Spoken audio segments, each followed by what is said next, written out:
সকাল থেকে দুপুর পর্যন্ত মা মেয়ে ব্যস্ত, কিন্তু সুন্দর একটা দিন কেমন কাটলো চলুন দেখে নিন। সুপ্রভাত সবাইকে। আজকে দিনটা শুরু করছি মা মেয়ের ছোট্ট সুন্দর কিছু মুহূর্ত দিয়ে। দিনের শুরুতেই মা আর মেয়ের একসাথে ব্রাশ করা, সকালে এই ছোটো ছোটো মুহূর্তগুলো আমার খুব ভালো লাগে। এরপর আমার ছোট্ট রাজকন্যাকে ব্রাশ করিয়ে দিলাম, তারপর আমি ওকে সুন্দর করে মাথাটা আঁচড়িয়ে দিলাম। গল্প বলতে বলতে মেয়েকে খাওয়াচ্ছি। এভাবে খাওয়ালে বেশ আনন্দ করেই খাই। দেখো আমাদের জানলার পাশে যেহেতু ঘর, তাই আমি জানলা দিয়ে ওকে বলছিলাম ওই দেখো কতজন যাচ্ছে, গরু যাচ্ছিল ওখান দিয়ে, এরকম গল্প করতে করতে খাওয়ায়, তাহলে ভালো করে খাবে। তারপর দেখো মেয়ের কাছে কাজ শেষ করার পর আমার শুরু করলাম ঘরের কাজ। আগে বাসনগুলো পরিষ্কার করে নিলাম, গ্যাসটা ভালো করে সুন্দর করে পরিষ্কার করে নিলাম। সবাই বলে শহরে থাকে, শহরে আবার কী কাজ, সারাদিন খাওয়া আর ঘুমানো কাজ, এটাই মানুষে বলে। বাট সেটা এরকম একদমই না, কারণ সমস্ত কাজটা একা হাতে সামলাতে হয়, সব কিছু পরিষ্কার পরিচ্ছন্ন, মেয়েকে দেখাশোনা সবই করতে হয়। হয়তো গ্রামের মতো গরু বাছুরটা নাই, বাকি সব কাজই আছে। ধরো একা হাতে সব কিছু সামলাতে হয়, ঘর গোছানো থেকে শুরু করে রান্না বান্না, 3-4 বার রান্না, মেয়েকে দেখাশোনা, সমস্তটাই তো একা হাতেই করতে হয়, তাই না? মেয়ের স্কুল পড়া, খাওয়ানো, সব কিছু তো তোমাদের সঙ্গে শেয়ার করতে পারি না, ভিডিও বানাতে পারি না, তাও যতটা বানাই অনেকটাই, কিন্তু এর যতটা আমি বানাই তার বাইরেও অনেক কাজ করতে হয়, তাই না? ঘর বাড়ি পরিষ্কার পরিচ্ছন্ন থাকলে মনটাও ভালো থাকে, তাই না? তাই ঝাড়ু মোছা সব কিছু আমি কমপ্লিট করে, দেখো কত সুন্দর লাগছে বাড়িটা। আর এরপর আমি সব কাজ করে স্নান করে চলে আসলাম।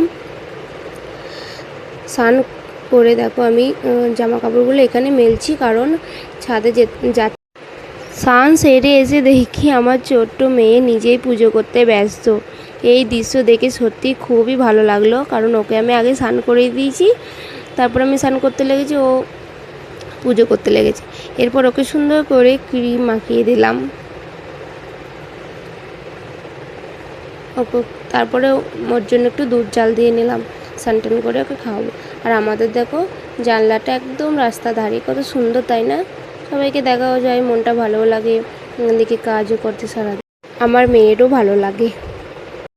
এবার একটু নিজের জন্য সময়, ক্রিম মাখলাম, তারপর দেখো চুল আঁচড়ালাম, আর সিঁদুর পরে দিনের জন্য তৈরি হয়ে নিলাম। নিজেকেও একটু সময় দিতে হয়, তাই না? তাই সুন্দর করে একটু মাথাটাতে আসিয়ে ভালো করে সিঁদুর টিঁদুর করে নিলাম। সব কিছুর মধ্যে নিজেকেও একটু সুন্দর করে সাজিয়ে গুছিয়ে রাখতে ভালো লাগে। আমার মেয়ে খেলছে আর আমি এদিকে রেডি হচ্ছি সুন্দর করে।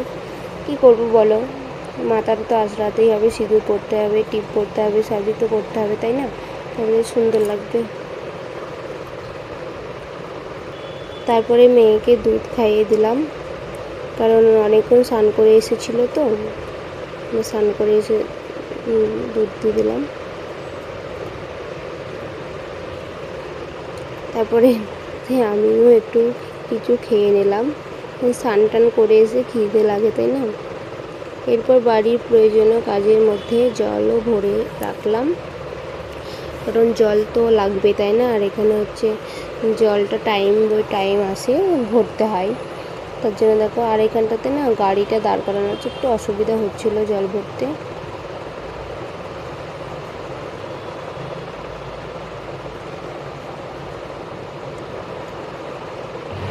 তারপর দেখো এই ঘরের পর্দাটা অনেক লম্বা হয়ে গেছিলো, তাই না খুলে একটু বুদ্ধি করে সেলাই করে ঠিক করে নিলাম। যেহেতু মেশিনে সেলাই করলে পরে হয়তো অসুবিধা হতো খুলতে, তার জন্য আমি কি করলাম, আমি নিজেই সেলাইটা করে দেখো কত সুন্দর হয়ে গেল, তাই না? হাতেই সেলাই করে নিলাম। সকালের সব কাজ শেষ করে এবার দুপুরে খাওয়ার তৈরি প্রস্তুত শুরু করলাম। এভাবেই কাটালো আমাদের দিন প্রথম অর্ধেকটা। ভিডিও ভালো লাগলে লাইক কমেন্ট আর সাবস্ক্রাইব করতে ভুলবে না। আবার দেখা হবে পরের ব্লগে। ততক্ষণ ভালো থাকবেন, সুস্থ থাকবেন, নিজেদের খেয়াল রাখবেন।